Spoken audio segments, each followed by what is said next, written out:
ఈరోజు లెసన్ పుష్పం యొక్క భాగాలు. దీనిలో పుష్పం నందు 4 భాగాలు అనేటువంటివి ఉంటవి. 1 రక్షక పత్రాలు, 2 ఆకర్షక పత్రాలు, 3 పరాగకోశము, 4 అండాశయము అనేటువంటివి.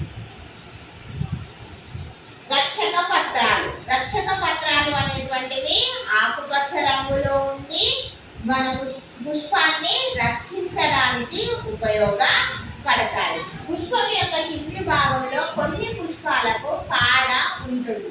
ఆ కాడను పుష్ప వృంతము అని అంటారు. కొన్ని పుష్పాలలో ఈ కాడ అనేటువంటిది ఉండదు.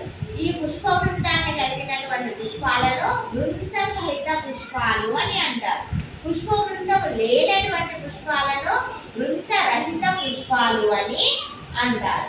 నెక్స్ట్ రక్షక పత్రాలు అనేటువంటివి చాలా ఆకర్షణీయంగా ఉంటాయి, రంగులలో ఉంటాయి.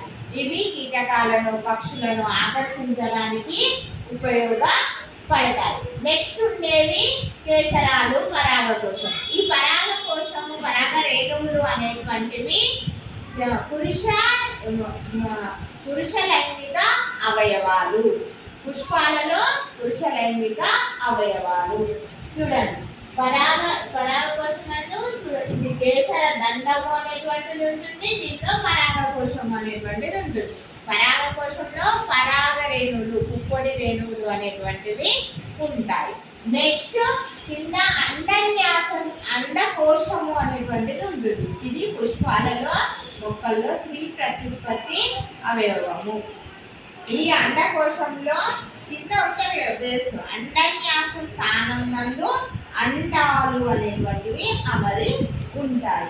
దీని నుండి కీలము అనేటువంటిది ఉంటుంది, పైన కీలాగ్రము అనేటువంటిది ఉంటుంది.